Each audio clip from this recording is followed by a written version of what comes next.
saran saya kepada para teman-teman safety ya, karena sering sekali saya menemukan di lapangan para safety ini kok terasa kurang proaktif.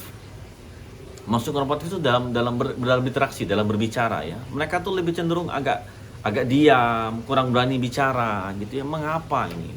Padahal peran situ tuh sangat penting.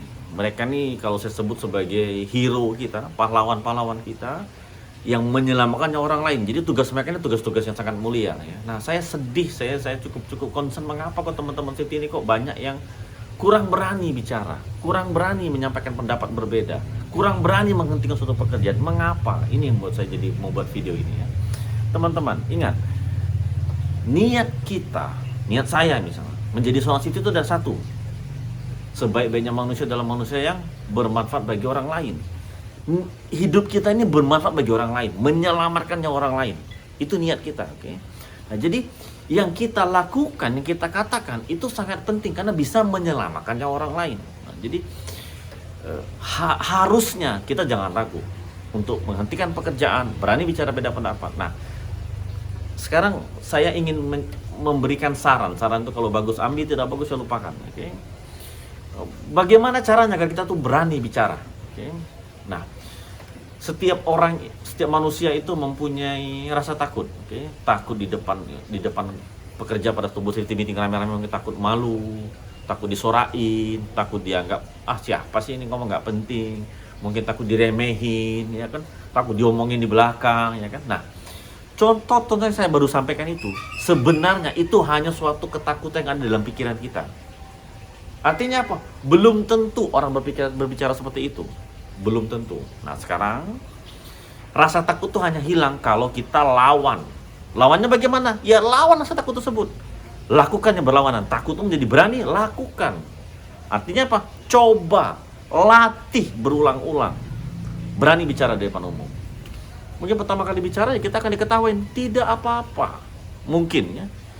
Tapi kalau kita bicara pertama kali sudah kita lakukan, maka kita akan berani bicara yang kedua, yang lebih baik daripada pertama, yang ketiga, keempat, terus lakukan. Oke? Saran saya teman-teman, yang Anda katakan itu bisa menyelamatkan nyawa orang lain. Oke? Jangan berpikir itu tidak penting, itu penting. Sampaikan. Oke? Jadi lawan rasa takut tersebut dengan ambil risiko, maju ke depan, maju ke depan, maju ke depan, berani malu, berani malu. Oke. Dengan satu kali berani malu, maka kedua, ketiga, keempat akan lebih berani lagi. Lebih baik kita akan belajar. Melatih diri itulah proses belajarnya. Ya. Jangan sampai kita tidak mati diri. Kalau kita tidak berani ngambil risiko untuk berani bicara di depan, akhirnya kemampuan kemampuan leadership kita sendiri itu tidak akan kuat di mata orang lain. Okay. Nomor 2, usahakan kalau kita bicara sesuatu itu sudah kita lakukan dulu. Jadi bukan cuma kita ngomong saja. Misalnya di tempat kerja. Oke, tempat kerja itu kita kalau misalnya pekerja kita sedang memaku, kita minta mereka pakai kacamata, ya kan? Nah, bagaimana kita sendiri kalau seorang safety? Kalau kita sebagai orang safety di rumah saja kita memaku tidak pakai kacamata,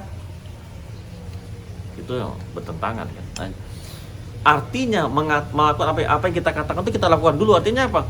Di rumah sendiri kalau saya memaku sampai kacamata, saya sadar betul pentingnya mata saya untuk masa depan saya, untuk masa depan keluarga saya perlu jaga, makanya saya pakai kacamata. Sharing saja sedikit. Di rumah kalau kacamata saya dipakai oleh anak-anak saya, karena anak saya banyak, saya cari kacamata tidak ada, untuk melindungi mata saya pakai face shield, Pak. Face shield apa? Face shieldnya helm. Pakai helm, pakai face shield, saya pakai memaku.